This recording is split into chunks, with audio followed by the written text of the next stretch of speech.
जय गुरुदेव।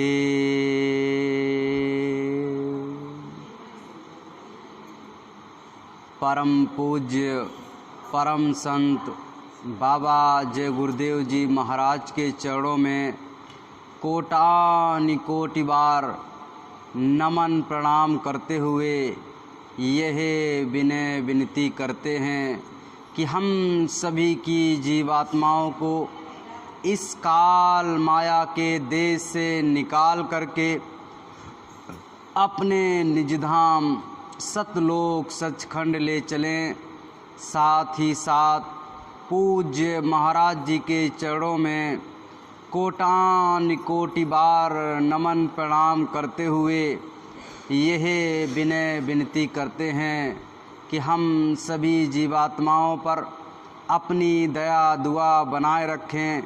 हम सभी जीवात्माओं को अपना मार्गदर्शन देते रहें। जय गुरुदेव।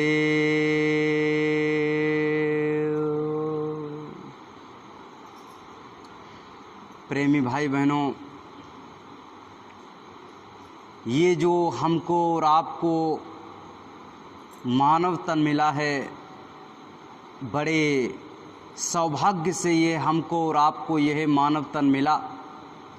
लेकिन हम और आप यहाँ आकर के इच्छाओं के वशीभूत होकर के इस संसार में फंस गए।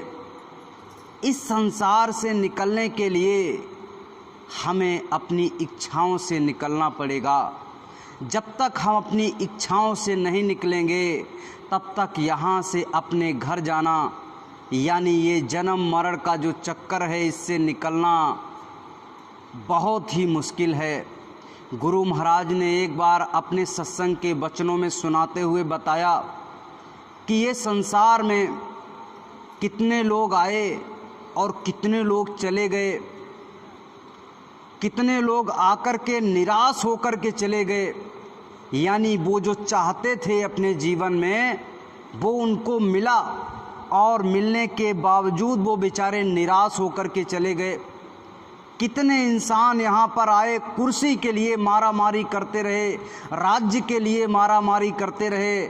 आखिर में उनको कुर्सी मिली, आखिर में उनको राज्य मिला। इसके बावजूद वो यहाँ से निराश होकर के चले गए। जाने कितने इंसान, जाने कितने लोग यहाँ पे आए, कोई बच्चे के लिए, कोई बच्ची के लिए, कोई परिवार के लिए, कोई खेती के लिए, कोई दुकान के लिए, मकान के लिए, रुपया पैसा के लिए, मान सम्मान के लिए। इन सभी चीज़ों के लिए इंसान दौड़ता है, भागता है, मारामारी करता है, झूठ बोलता है, एक दूसरे से ईर्ष्या रखता है, एक दूसरे को मारने के लिए तैयार रहता है। लेकिन प्रेमी भाई बहनों, अगर इंसान को जो वो चाहता है वो मिल भी जाए, झूठ बोलने से, कत्ल करने से, एक दूसरे की निंदा करने से, अगर वो जो चाहता है वो मिल भी जाए, इसके बावजूद वो यहाँ से, इस संसार से जब जाएगा तो निराश होकर के जाएगा। क्यों? क्योंकि यहाँ से वो कुछ भी अपने हाथ में ले जा नहीं सकता। खाली हाथ आया था और खाली हाथ ही यहाँ से जाएगा। सिर्फ और सिर्फ यहाँ से पाप और पुण्य का बोझा अपनी जीव आत्मा के सिर पे ऊपर में ला देगा और यहाँ से अपने घर वापस जाएगा। प्रेमी भाई बहनों, हमको और आपको समझना चाहिए, काल भगवान यही तो चाहता है कि आप और हम पाप और पुण्य का जितना ज़्यादा चाहें उतना बोझा अपने सिर पे लाद लें। क्योंकि जितना बड़ा सिर पे आपके बोझा होगा उतनी देर तक आप इस जो है मृत्यु लोक में रहोगे। आप यहाँ से निकल नहीं सकते। आपके निकलने के लिए, इस बोझे को उतारने के लिए आपको क्या करना पड़ेगा? अपनी इच्छाओं को ख़त्म करना पड़ेगा। यहाँ पर आपने अपने हाथों को जिन जंजीरों में बांध रखा है, जिन इच्छाओं की जंजीरों में बांध रखा है, उन इच्छाओं की जंजीरों को धीरे धीरे धीरे धीरे ढीला करना पड़ेगा। और जब वो इच्छाओं की जंजीरें धीरे धीरे ढीला हो जाएंगी तो आपके हाथ उसमें से निकल आएंगे और आपके हाथ उस परमात्मा को पकड़ने के लिए, उस परमात्मा को प्राप्त करने के लिए उठना प्रारंभ हो जाएंगे। लेकिन प्रेमी भाई बहनों, हमने क्या कर दिया?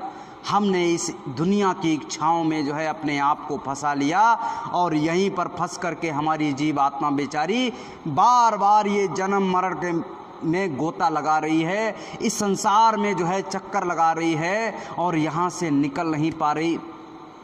प्रेमी भाई बहनों, इस संसार की सच्चाई क्या है अगर हमको और आपको पता लग जाए, तब हम और आप यहाँ से निकलने के लिए कुछ कुछ सजग होंगे, कुछ कुछ अपने आप को बताएंगे कि कैसे यहाँ से निकला जा सकता है, हम यहाँ पर इस संसार में कैसे फंस गए। कुछ सच्चाइयाँ हैं, जैसे अगर पत्थर का चूहा बना दिया जाए तो हम लोग क्या करते हैं? उसको जाकर के उस पे फूल चढ़ाएंगे, माला चढ़ाएंगे, प्रसाद चढ़ाएंगे, उसकी पूजा करेंगे। पत्थर का अगर चूहा बना दिया जाए और वही चूहा अगर सच में आपके घर में आ जाए तो बाजार से ला करके क्या रखेंगे? दवा रखेंगे कि कैसे भी करके, या पिंजड़ा लाएंगे, उसको पकड़ेंगे कि कैसे भी करके इसको पकड़ना है। इसने जो है मेरी रोटी खा ली, इसने मेरा अनाज खा लिया, इसने मेरी बोरी काट दी, इसने मेरे कपड़े काट दिए। वही चूहा अगर जो है आपके मंदिर में है, गणेश जी उस पे बैठे हुए हैं तो उसकी खूब पूजा करते हैं, उसको नहलाते हैं, धुलाते हैं, पोंछते हैं, फूल माला चढ़ाते हैं, प्रसाद चढ़ाते हैं। वो पत्थर का बना हुआ है, उसकी पूजा करना प्रारंभ कर दिया। और जो सच में आ गया, अगर चूहे से प्रेम है तो सच में आ गया तो उसकी पूजा कीजिए, उसकी नहीं, उसको मार के भगाएंगे। प्रेमी भाई बहनों, उसी की जगह पे अगर सांप आ जाए, सच में सांप आ जाए तो उसको डंडा लेके मारने के लिए तुरंत तैयार रहेंगे, लाओ लाओ इस सांप को तुरंत मार डालो। और वही शंकर जी के मंदिर में जो है सांप बना दिया जाए तो उसको जाएंगे, अपने कपड़े से पोंछेंगे, उसको दूध पिलाएंगे और उसको क्या क्या नहीं करेंगे। उसके लिए हम लोग तैयार रहते हैं। क्यों? क्योंकि वो पत्थर का है, पत्थर को पूजने के लिए तैयार हैं। और सच में कहीं सांप आ जाए तुरंत उसको मारने के लिए तैयार हो जाएंगे। वहीं पे सांप के बगल में एक नंदी बाबा और बैठे रहते हैं, नंदी बाबा को भी दूध पिलाएंगे। हमारे यहाँ पे कुछ जो है लड़कियों ने ऐसे ही उनके ऐसे मुंह से ऐसे चिम्मच लगाई तो वो दूध जो है सरक करके सीधा नीचे चला गया और लोगों को बताया कि देखो देखो ये नंदी बाबा जो है, पत्थर के नंदी बाबा वो दूध पीने लगे। बड़ी दूर दूर से लोग उस मंदिर में देखने आने लगे। वो टेक्निक थी, किसी के मुंह से पीते, क्योंकि कोई तो ऐसे करके वो टेक्निक पता होगी, धीरे धीरे करता चला गया तो नीचे दूध बह गया। तो हाँ हाँ मेरे हाथ से पी लिया, और किसी को बेचारे को पता नहीं, वो ऐसे ही करे रहा तो उसके हाथ से पिया नहीं, उसका फैला ही नहीं, तो उसका पिएंगे कहाँ से? तो लोग कहने लगे मेरे हाथ से, ये पापी हैं, इनके हाथ से नहीं पिया और मैं बहुत बड़ी पूर्ण आत्मा हूँ, मेरे हाथ से देखो नंदी बाबा देखो दूध पीना प्रारंभ कर दिए। अब वहाँ पत्थर की पूजा करना प्रारंभ कर दिए।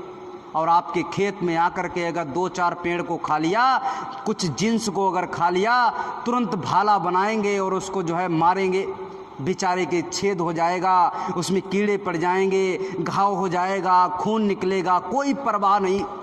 लेकिन वहाँ पर मंदिर में जाकर के वो जो पत्थर का बना हुआ है उसको पूजना प्रारंभ कर दिए। प्रेमी भाई बहनों, माता पिता की अगर फ़ोटो ऐसे टंग जाए, अपने घर में ऐसे टांग दी, क्योंकि वो मर जाएंगे तो क्या कर देते हैं, टांग देते हैं और एक माला चढ़ा देते हैं। और जब भी कोई आता है, देखो ये हमारे माता पिता हैं, आज होते तो मैं इनके लिए ये कर देता, ये कर देता, ये कर देता। लेकिन जो है वो सच में जब हैं तो उनकी कदर नहीं। यही तो सच्चाई है इस दुनिया की, क्योंकि जो सच्चाई में हमारे सामने चीज़ है हम उस चीज़ की कदर नहीं कर पा रहे, और जो सच्चाई में नहीं है उसकी हम लोग कदर करने के लिए एकदम तैयार रहते हैं। जैसे मंदिर और मस्जिद हैं, गुरुद्वारा हैं, इनमें अगर जो है जो मूर्तियां आपको दिखाई दे रही हैं, राम कृष्ण बुद्ध या जो भी आपको मूर्तियां दिखाई दे रही हैं, ये मूर्तियां अगर सच में प्रकट हो जाएं और सच में अगर ये खाने लगें और सच में वहाँ पर बैठ जाएं तो आप लोग मंदिर में जाना जो है छोड़ दोगे। आप लोग बिल्कुल भी छोड़ दोगे, क्योंकि वो अच्छा और गलत बताना प्रारंभ कर देंगे। देखो देखो आदमी वहाँ पर शराब पीकर भी जाता है, भांग पीकर भी जाता है, पुड़िया खाकर भी जाता है, वो देवी देवता प्रकट हो जाएंगे, जब मनुष्य रूप में आ जाएंगे, बोलना प्रारंभ कर देंगे, तब तो वो कहेंगे कि देखो देखो आप जो है इतना गलत काम करके यहाँ पर आए हो, आप शराब पी कर आए हो, आप मांस खा कर आए हो, आप जो है बीड़ी तंबाकू खा करके यहाँ पर आए हो, हमारे मंदिर में जो है जब आप शुद्ध साफ हो जाना तब आना। तो लोग मंदिर में जाना छोड़ देंगे, मस्जिद में जाना छोड़ देंगे, गुरुद्वारे में जाना छोड़ देंगे, चर्च में जाना छोड़ देंगे। लेकिन वहाँ पर क्या है, मूर्ति रखी हुई है, फोटो रखी हुई है, वो बोल नहीं सकती, कैसे भी जाओ उसके सामने। और हम लोग जो है जाकर के घंटा हिलाते हैं, अगरबत्ती लगाते हैं, आरती करते हैं और सोचते हैं हमने बहुत बड़ी पूजा कर ली, अब तो हम सीधे स्वर्ग में जाएंगे। लेकिन गुरु महाराज ने कहा स्वर्ग और नरक का फैसला तो आपके कर्म करेंगे। ये नहीं करेगा कि आप सुबह शाम जाकर के मंदिर में जाते हो, मत्था टेकते हो और वहाँ घंटा बजाते हो, चले आते हो, ये तो आपका केवल रूटीन हो गया। लेकिन आपने जो दिन भर में कर्म किया, रात भर में जो कर्म किया, उस कर्म के आधार पे आपको जो है फल मिलना प्रारंभ होगा। उसी के आधार पे आपको जो है स्वर्ग, नरक और 84 में भेजा जाएगा। और अगर आपने सही से किया, पाप पुण्य जब हो ही समाना, तब आपको जो है मनुष्य शरीर मिलता है। कब? जब पाप और पुण्य समान होते हैं। काल भगवान ने बड़े टेक्निक से ये चीज को बनाया है। जब पाप और पुण्य हमारे ऊपर कोई भी कर्म नहीं चढ़ा हुआ था, तब हमको सबसे पहले ये मनुष्य शरीर दिया था। और जब यहाँ से हमारी जीव आत्माएं अपने घर जाना प्रारंभ कर दी, क्योंकि उस समय वो नाम की डोरी को पकड़े हुए थी, धीरे धीरे धीरे धीरे हमारी जीव आत्माएं यहाँ से अपने घर जाना प्रारंभ कर दिया। क्योंकि वहाँ पर अमृत भरा पड़ा है, वहाँ पर न दुख है, न सुख है, न पीड़ा है, न दर्द है, कुछ है ही नहीं, केवल आनंद ही आनंद है। तो वहाँ पर हमारी जीवात्मा जब गई तो वापस लौट कर नहीं आई। काल भगवान ने सोचा ऐसे करके तो हम ये जो जीवात्माएं मांग के लाए हैं, धीरे धीरे करके ये सारी अपने घर चली जाएंगी। तो उन्होंने कर्मों का विधान बना दिया और कर्मों का विधान सुना दिया। अब कर्मों के अनुसार हमारी जीवात्मा, जब पाप और पुण्य कोई भी नहीं था, उन्होंने एक पाप बना दिया, एक पुण्य बना दिया और सबको सुना दिया कि देखिए फला फला तारीख से ये नियम, ये कानून और ये जो है लागू होता है कि अगर आप ये काम करोगे तो आपके ऊपर में पाप चढ़ेगा और ये काम करोगे तो आपके ऊपर में पुण्य चढ़ेगा। अब दोनों ही कर्म, चित भी अपनी रख ली और पट भी अपनी रख ली। अगर पाप करोगे तो आपको पहले नरकों में ले जाया जाएगा, तरह तरह की विविध प्रकार से आपको वहाँ पर यातनाएं दी जाएंगी, कल्पों कल्पों तक, यानी हजारों युगों तक हमको और आपको वहाँ पर यातनाएं दी जाएंगी, दर्द दिया जाएगा, वहाँ पर हमको मारा जाएगा, काटा जाएगा, जलाया जाएगा, डुबोया जाएगा। इतनी यातनाएं हमको वहाँ पर दी जाएंगी नरक में। और वहाँ से निकलने के बाद जैसे हमको कोई अगर कोई अपराध कर दे तो वो कहाँ जाता है? सबसे पहले जेल में जाता है और जेल में पुलिस उसको मारती है, काटती है, उससे जुर्म उगलवाती है।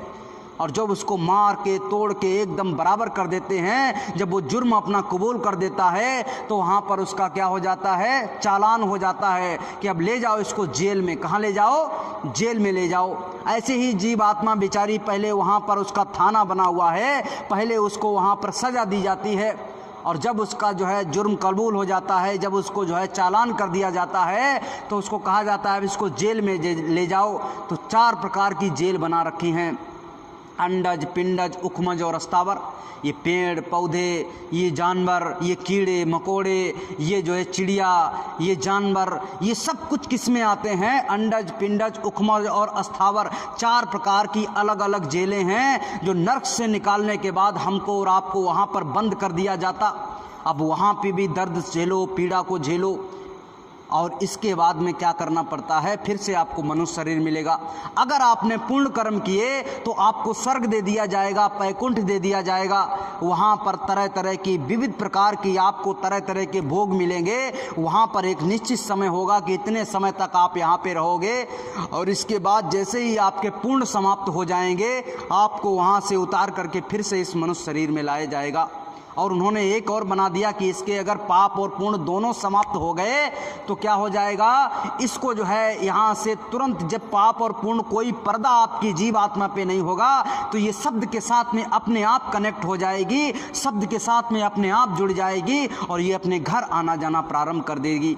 तो उन्होंने सोचा कि पाप पूर्ण अगर जो इनके दोनों सब समाप्त कर दिए, काट के ही समाप्त कर दिए, तो इसका क्या हो जाएगा कि ये अपने घर चला जाएगा, शब्द के साथ में जुड़ जाएगा। तो शब्द में इतना रस है, इतनी मिठास है कि फिर इस संसार के भोगों में आदमी नहीं जाता। इस संसार के भोग उसको एकदम फीके नजर आते, एकदम कूड़ा कचड़ा के समान नजर आते, और वो शब्द के साथ में जुड़ जाता, उसमें रस है और उसके साथ में जुड़ जाता, फिर इस संसार से वो जो है अलग हो जाता।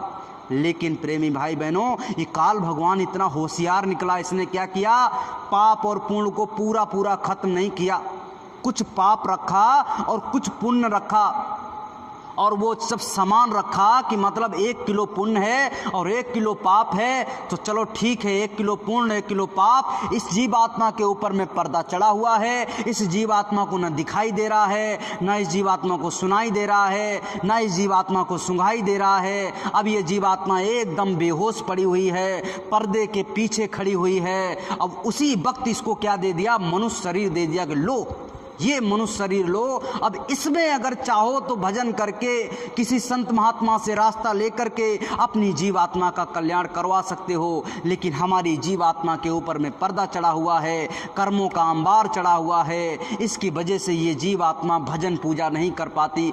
इसीलिए ये जीवात्मा जो है इस संसार में उस परम पिता परमात्मा से जुड़ नहीं पाती।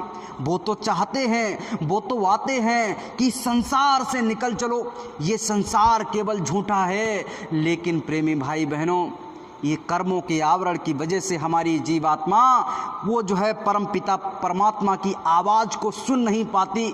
वो जो कहते हैं वो हमको और आपको निरर्थक नज़र आता है। ऐसा नज़र आता है कि ये तो हमारे विरोधी हैं, ये तो कह रहे हैं इस संसार की चीज़ों को छोड़ दीजिए, इस संसार के भोगों को छोड़ दीजिए, और ये संसार की चीज़ें, ये संसार के भोग, यही तो हमारे लिए बनाए गए। अरे इसीलिए तो हम पैदा हुए हैं, इसीलिए तो हमको ये मनुष्य शरीर मिला है। एक बार अगर ये मनुष्य शरीर चला गया तो फिर ये भोग नहीं भोग पाएंगे। लेकिन प्रेमी भाई बहनों, संत और महात्माओं ने कहा इन भोगों में ही तो अनेक प्रकार के रोग छिपे हुए हैं। जितना आप इन भोगों को भोगोगे उतने ही रोगग्रस्त होते चले जाओगे। आप जितना इन भोगों से अपने आप को दूर रखोगे उतना ही आप स्वस्थ और जो है साफ रहोगे। जैसे मान के चलिएगा, एक तरफ लजीज भोजन रख दिया जाए, 56 प्रकार का भोजन बना करके रख दिया जाए स्वादिष्ट, और एक तरफ नमक और रोटी रख दी जाए। हमारी आपकी प्राथमिकता क्या होगी? सबकी प्राथमिकता होगी कि 56 प्रकार के जो भोजन है ये खाएंगे और नमक रोटी नहीं खाएंगे। लेकिन आपने अगर 56 प्रकार के भोजन खा लिए, अच्छे तो हैं, पेट भर जाएगा, फिर भी आप खाना बंद नहीं करोगे तो आपका पेट खराब होना जो है एकदम 100% तय है। लेकिन आपने अगर नमक रोटी खा ली तो आपका पेट खराब नहीं होगा, आप एकदम सही रहेंगे। और आपने अगर जो है 56 प्रकार के भोजन खाए, पेट भी खराब होगा, उल्टी डकार भी आएगी, एकदम तेजाब सा लगेगा, आपका मन खराब रहेगा। उस समय याद आएगा कि अगर नमक रोटी खाई होती तो वही बढ़िया थी, ये ना खाया होता तो बढ़िया था। लेकिन उस समय स्वाद में तो खा लिया, लेकिन इसकी तरफ, नमक रोटी की तरफ कोई नहीं देख रहा। ये जो गुरु महाराज ने हमको और आपको सुबह सुबह नमक रोटी बताई है, इसका बहुत बड़ा लाभ है। गुरु महाराज ने जो है सोचा कि ये तो कम से कम जो है एक बार तो इनका जो है सब्जी और ये दुनिया भर का लजीज और दुनिया भर का ये मसाला वसाला तो छुड़वाएं, एक बार तो कम से कम ये नमक रोटी खाएं। क्योंकि नमक रोटी हम लोग जब खाते हैं तो ये जो है हमारी आंतों का, हमारे लीवर का एकदम साफ करता हुआ चला जाता है। और जब चिकना चुपड़ा खाते हैं तो वो जो है एकदम सीधा सीधा चला जाता है। हमारे आंत में, हमारे अंदर में अगर जो है कोई अगर चीज़ छुपी हुई है, कोई चीज़ है तो उसको साफ नहीं करता। आप डॉक्टर जाइए, डॉक्टर से पूछिए तो वो कहता है छिलके वाली दाल खाना। कौन सी दाल खाना? छिलके वाली दाल खाना, क्योंकि छिलके वाली दाल खाओगे तो आपके अंदर की सफाई होती चली जाएगी। लेकिन इस समय जो है जो भी बाज़ार में जाता है वो कहता है छिलके वाली दाल आ गई तो हम घर पे बनाएंगे नहीं। छिलके वाली दाल नहीं आनी चाहिए। एकदम कौन सी दाल आनी चाहिए? जिस पे पॉलिश लगी हो, एकदम चम चम चम चम चमचमा रही हो। उस पे क्या होता है, छिलके उतार करके उस पे पॉलिश लगा दी जाती है और बाज़ार में एकदम चमचम करती हुई दाल हम लोग ले आते हैं और उसको बनाते हैं, उसको खाते हैं, कहते हैं, फिर कहते हैं बीमार हो गए, फिर कहते हैं ये बीमारी हो गई, फिर कहते हैं वो बीमारी हो गई। वो तो होना ही है। क्यों? क्योंकि आपने नेचुरल चीज़ को, आपने जो सही चीज़ को उसको छोड़ दिया और आपने गलत चीज़ों को अपनाना प्रारंभ कर दिया। कुछ सच्चाइयाँ हैं उनको हमने जो है छोड़ दिया और झूठ को अपनाना प्रारंभ कर दिया।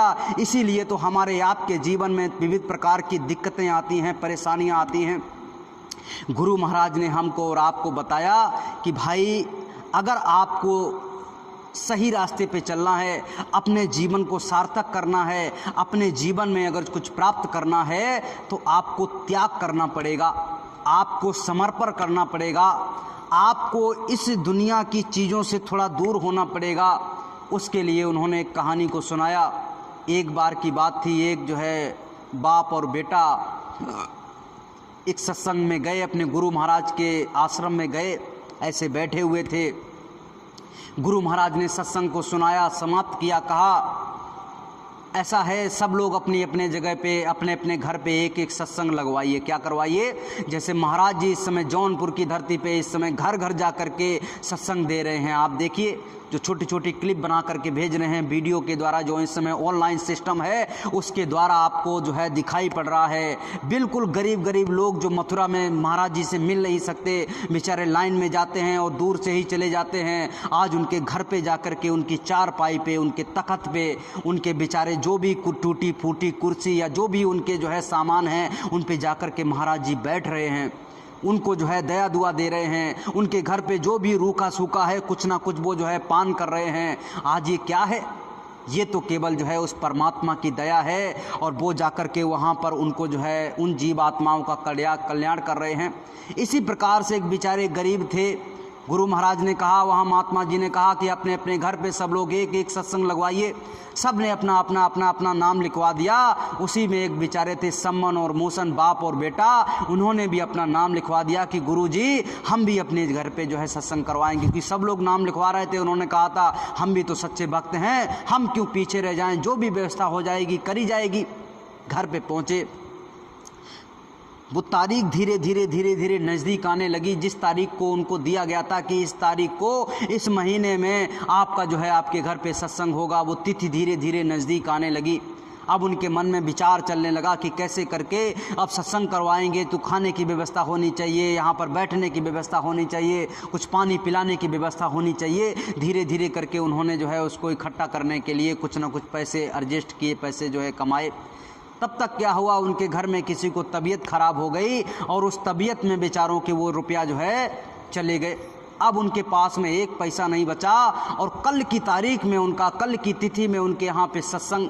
आज उनके घर में एक पैसा नहीं। अब वे दोनों बाप और बेटे सोचने लगे।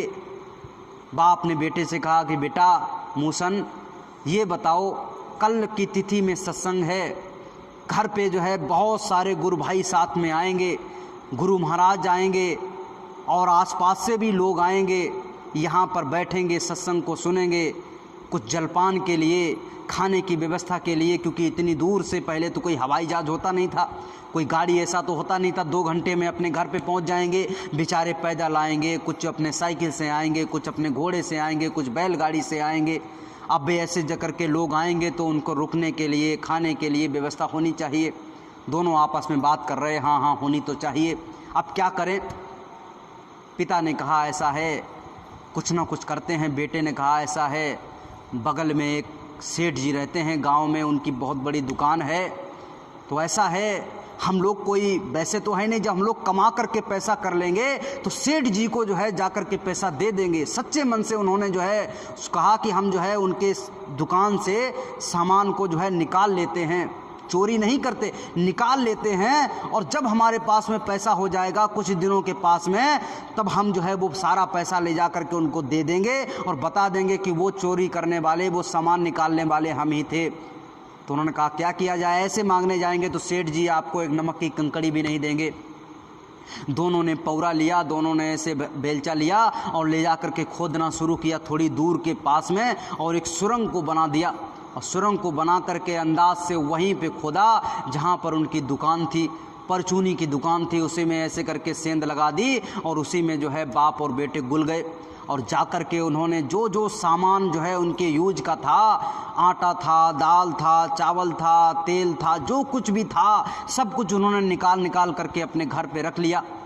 अब जो है जैसे ही घर पे वो देखने लगे कि सारी सामान आ गई कि नहीं आ गई, अब देखा कि एक जगह पे जो है उन्होंने देखा कि सब कुछ तो आ गया, नमक नहीं आया। क्या नहीं आया?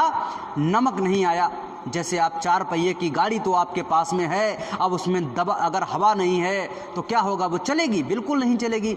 इसी प्रकार से नमक नहीं अगर आपकी सब्जी में पड़ेगा, आपके रोटी के साथ में अगर नमक नहीं है तो आपको स्वाद नहीं आएगा, किसी भी प्रकार से आप भोजन को कर नहीं पाओगे, स्वादहीन हो जाएगा।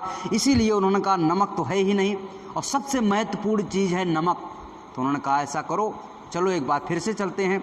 बाप और बेटा गए, बाप बीच ऐसे सुरंग में अंदर बना रहा और बेटा अंदर ऊपर चढ़ा और उसने 2, 3, 4 पैकेट उठाए और ऐसे नीचे डाल दिए।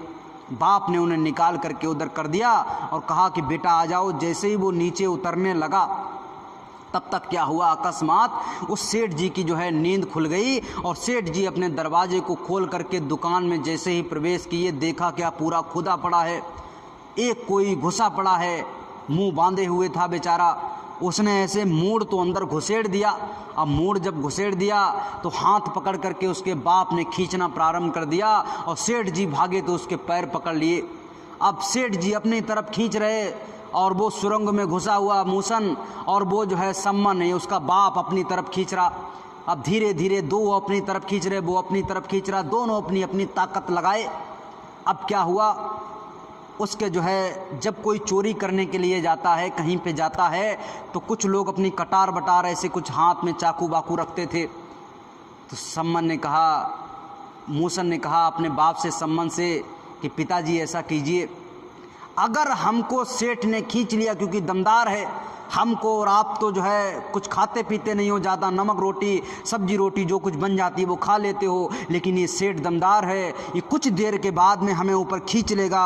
पिताजी आप हमें बाहर अंदर की तरफ खींच नहीं पाओगे, बाहर की ओर खींच नहीं पाओगे, और ये जब खींच लेगा ऊपर, जब हमें पहचान लिया जाएगा तो कल की डेट में जब गुरभाई आएंगे तो ये सेठ सबको जो है प्रचार कर देगा कि देखो ये जो है आपके शिष्य यहाँ पर आकर के चोरी कर रहे थे, आपकी बदनामी हो जाएगी। हमारी आपकी क्या बदनामी होगी? जैसे हम और आप इस समय गुरु महाराज के शिष्य हो गए और हमने और आपने कोई अगर काम गलत कर दिया तो क्या होगा? मेरे नाम से कोई नहीं कहेगा देखो शिवम ने ऐसा कर दिया, उस गांव में हल्ला हो जाएगा। किसने? अरे भैया जय गुरुदेव वालों ने ऐसा कर दिया।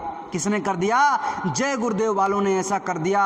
हमारे गुरु महाराज की बदनामी होगी, उन्हीं के नाम से हमको कनेक्ट कर दिया गया है, जोड़ दिया गया है। अब जो है उनके नाम से हमारी पहचान हो गई है। हमारी जो अपनी पहचान थी वो कब की खत्म हो गई? जिस समय हमने गुरु महाराज को नामदान लिया, गुरु महाराज के चरणों में हम और आप चले गए, उसी समय से ये पहचान खत्म हो गई और हमारी और आपकी पहचान गुरु महाराज के साथ में जुड़ गई।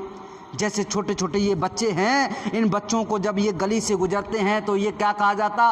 फलाने भैया जो है भाई के लड़के हैं, फलानी जो है बहन के लड़के हैं। ये नहीं कहा जाता ये फलाने, क्योंकि इनका नाम तो कोई जानता ही नहीं है। जानने के बावजूद इनका नाम नहीं लेते, फलाने के लड़के हैं, फलानी माता जी के लड़के हैं, इस प्रकार से ये पुकारे जाते हैं। इसी प्रकार से हम और आप जिस समय गुरु महाराज से नामदान लिए, जिस समय गुरु महाराज से जुड़े, उस समय गुरु महाराज की पहचान आपके साथ में जुड़ गई। तो सम्मन ने कहा मूसन से कि बेटा तो क्या किया जाए? मूसन ने कहा कि पिताजी ऐसा करिए, जो कटार आप अपने बगल में ये लगाए हुए हैं, कमर में लगाए हुए हैं, इसको निकालिए और मेरी गर्दन काट लीजिए। क्या करिए? मेरी गर्दन को काट लीजिए और मेरा धड़ इसको खींच लेने दीजिए। गर्दन नहीं होगी तो ये पहचान नहीं पाएगा सेठ, और जो है ये डर जाएगा और हमारी और आपकी गुरु महाराज की सबकी इज्जत बच जाएगी। अब पिता के अंदर में इतनी क्षमता कहाँ कि काट ले, लेकिन जब गुरु की बात आई, गुरु की इज्जत की बात आई, तो पिता ने अपने दिल पे पत्थर रखा और कटार को निकाला और अपने बेटे की गर्दन काट ली और काट करके अपने घर लेकर के चला गया। अब सेठ जैसे ही गर्दन को काटा, सेठ जी खींच रहे थे और एकदम वो अंदर की तरफ गिरे जा कर के, और वो लोथ भी उनके साथ में गिरी जा कर के। जैसे ही उन्होंने लोथ को देखा सेठ जी ने, अब सेठ जी एकदम घबरा गए, उनके हाथ पैर एकदम कांपने लगे और वो जो है एकदम बेचैन हो गए। उन्होंने कहा ये क्या हुआ, इसकी तो गर्दन ही नहीं है, ये तो मर्डर हो गया, ये तो मृत पड़ा हुआ है और हमारे घर पे पड़ा हुआ, हमारी दुकान में पड़ा हुआ है, और कल अगर किसी को पता चल गया तो हमें फांसी की सज़ा सुना दी जाएगी कि इन्होंने किसी को मार डाला, किसी की गर्दन काट दी। अब सेठ जी बड़े बेचैन हैं। अब चोरी वोरी तो भूल गए कि हमारे घर में कितनी चोरी हो गई, हमारे दुकान में क्या क्या चला गया, वो तो भूल गए। और जाकर के अब वो सोचने लगे कि अभी जो है इसको कैसे ठिकाने लगाया जाए। अब उन्होंने दिमाग लगाना शुरू कर दिया कि हमारे गांव में सबसे गरीब कौन है, क्योंकि जो गरीब होता है उसी को लोग दबा करके रखते हैं, उसी से कुछ ना कुछ काम करवाने की सोचते रहते हैं। अब वो बेचारा एक उनके दिमाग में आया, एक सम्मन और मूसन, सबसे गरीब यही अपने गांव में थे। सेठ ने कहा कि ठीक है यही दोनों हैं। जाकर के उनके घर पे पहुंच गए, उनकी झोपड़ी पे पहुंच गए। सेठ ने कहा कि अरे सम्मान अंदर से निकल के आए। हाँ जी साहब बताइए सेठ जी।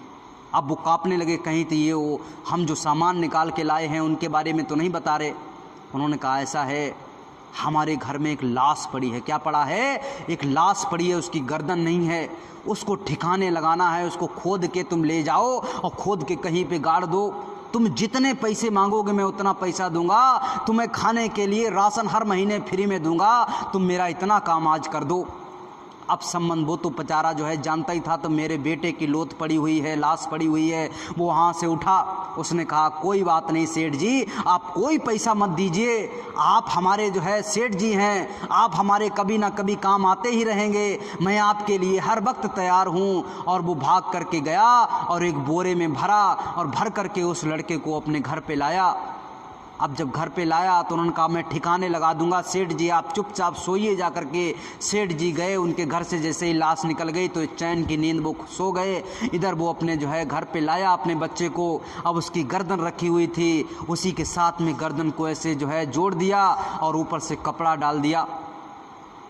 अब रात जैसे ही व्यतीत हुई, नींद तो आई नहीं, रोते गुजरते कैसे भी रात जैसे ही व्यतीत हुई, सुबह जो है सत्संगी प्रेमी भाई बहन सत्संग के लिए आना प्रारंभ कर दिए। अब मजमा धीरे धीरे लगना प्रारंभ हो गया।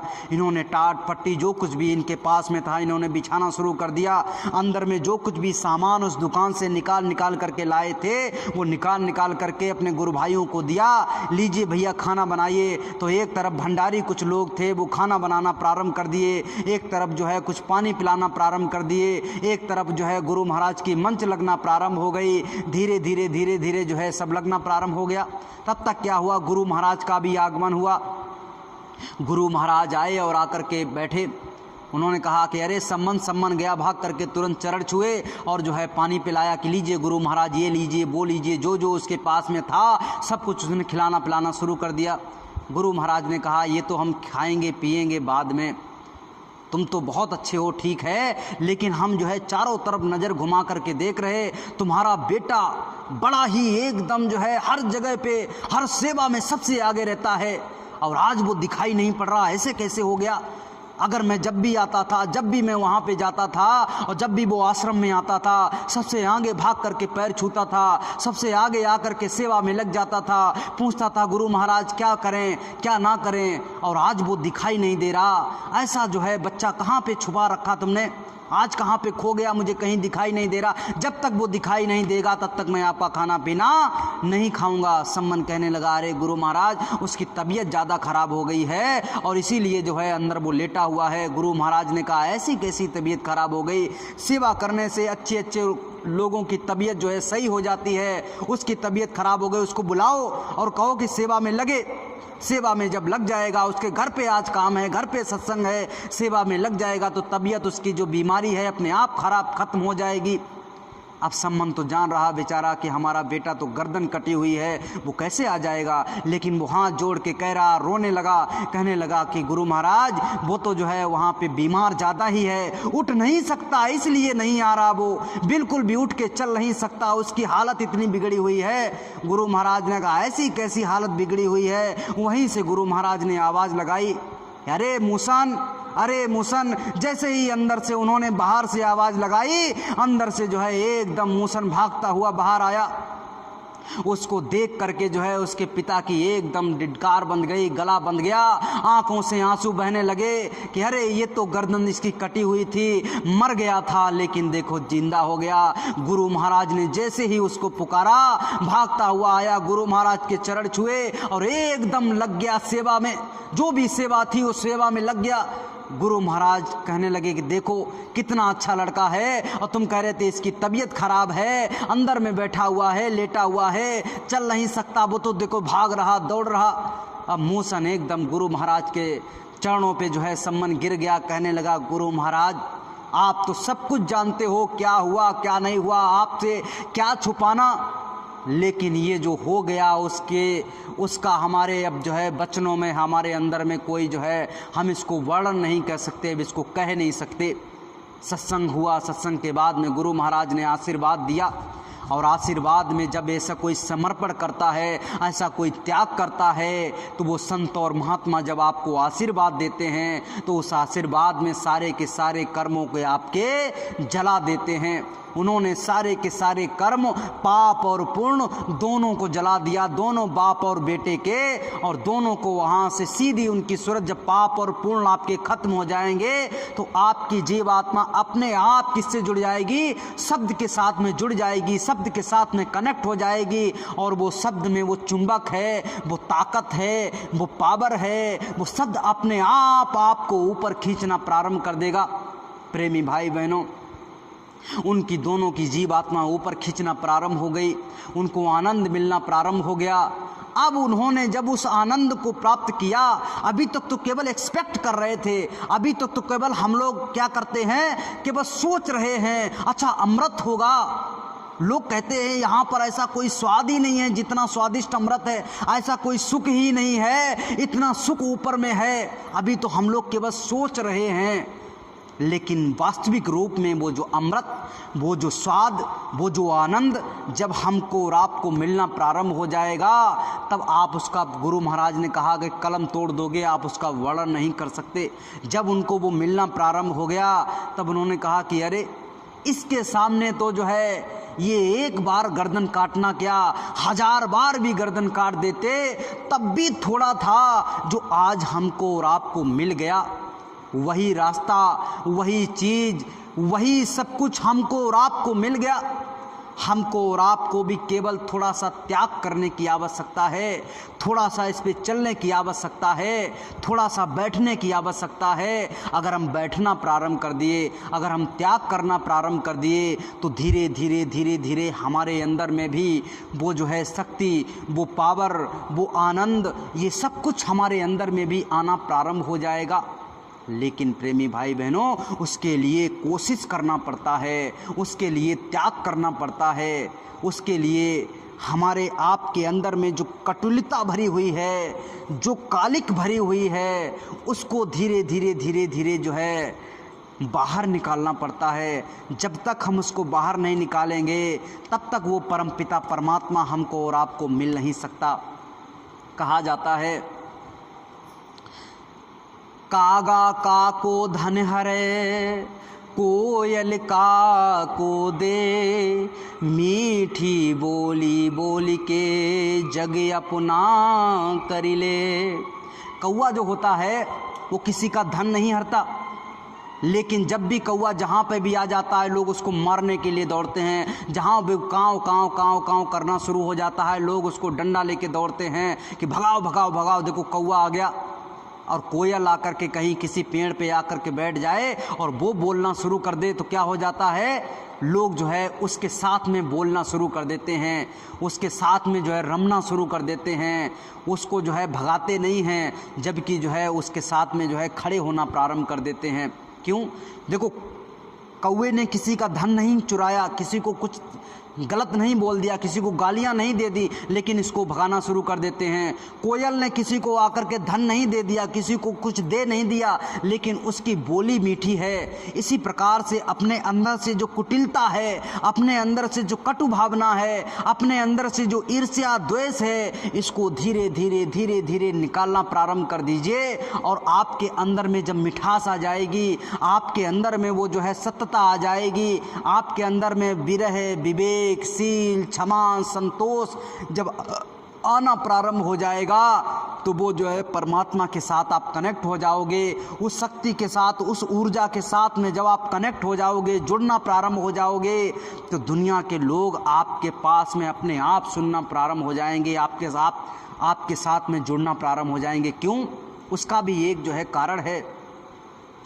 जैसे इस दुनिया में गुरु महाराज ने 1952 में सत्संग को देना प्रारंभ कर दिया और उस समय शायद कोई बताता है 2 लोगों को पहले सत्संग सुनाया था, नामदान दिया था, कोई कहते हैं 5 को, कोई बात नहीं है, 5 हों, 2 हों, 7 हों, ऐसे ही करके 2, 4, 5 को, 7 को किसी को उन्होंने सत्संग दिया और नामदान दिया। और नामदान देने के बाद में उन्होंने जो है कारवा प्रारंभ किया। जब ये कारवा प्रारंभ हुआ, गुरु महाराज के अंदर वो शक्ति थी, वो पावर था, वो चुंबकीय जो है उनके अंदर में जो है वो शक्ति थी, वो मिठास थी आवाज़ में कि लोगों की तांता लग गया। लोग जो है धीरे धीरे धीरे धीरे जुड़ना प्रारंभ हो गए।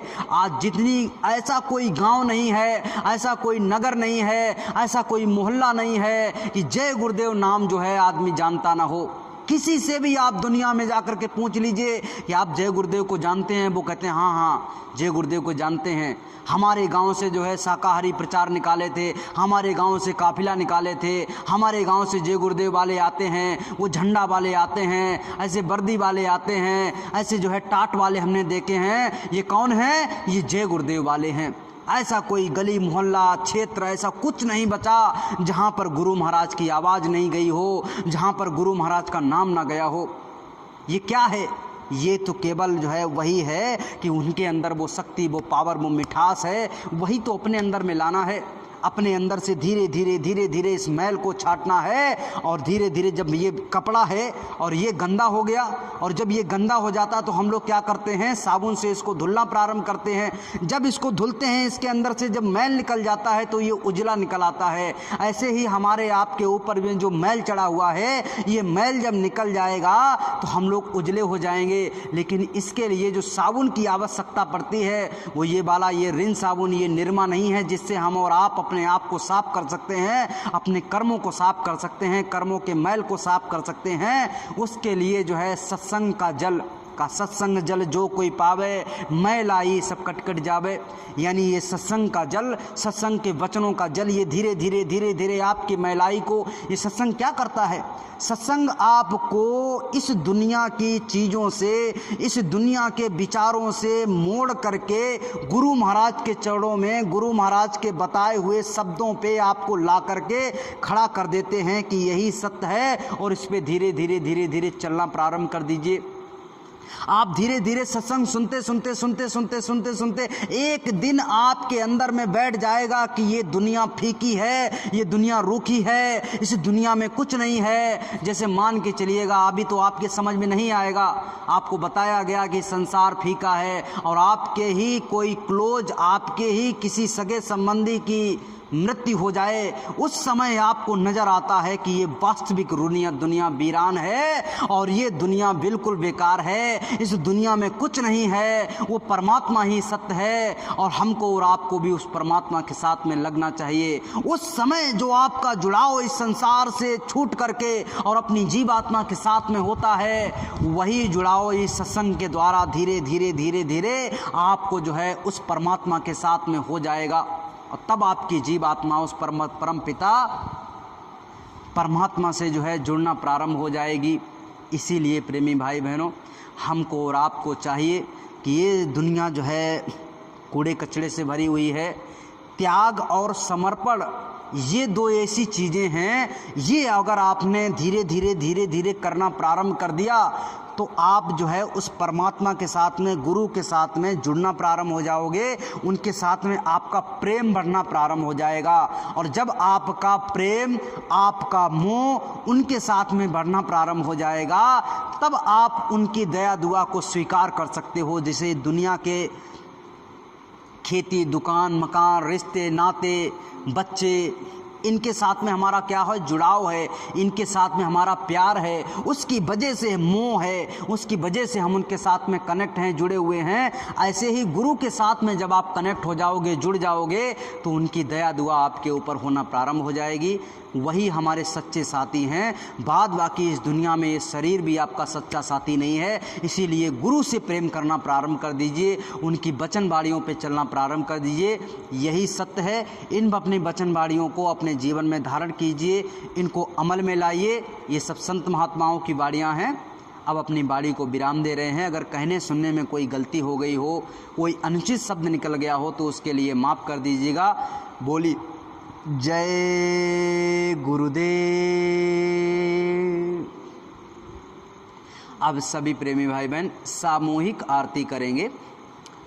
विनय करूं मैं दो कर जोरे, सतगुरु द्वारे तुम्हारे, भीन घृत दीपो आरती साजू, दो अखियन मझधारे, भाव सहित नित बैठी झरोखे, जोहत प्रियतम प्यारे, पागे धुन सुनाहु श्रावण ही अपने, मन के काज विसारे, जागी सुरत पियत चरणामृत, पियत पियत हुई न्यारी, घंटा शंख मृदंग सारंगी, बांसी बीन सुनारी। जय गुरुदेव जी की आरती करते, गावती जय जयकारे, विनय करूं मैं दो कर जोरे, सतगुरु द्वारे तुम्हारे, दाता द्वारे तुम्हारे, मालिक द्वारे तुम्हारे, समर्थ द्वारे तुम्हारे। जय गुरुदेव। बाबा जय गुरुदेव जी महाराज का कहना है, क्या खा पी कर हुए खराब, क्या खाने से होगी भलाई, अब भी संभल न पाओगे। पूज्य महाराज जी की प्रार्थना, हाथ जोड़कर विनय हमारी। आप सभी प्रेमी भाई बहन गुरु महाराज के चरणों में मत्था टेक करके अपनी जीवात्मा के कल्याण की कामना करेंगे। और सुबह जब घंटी लगेगी तो सभी प्रेमी भाई बहन यहाँ 4 बजे आकर के सुमिरन ध्यान भजन करेंगे। इसके बाद में सत्संग होगा। बोलिए जय गुरुदेव।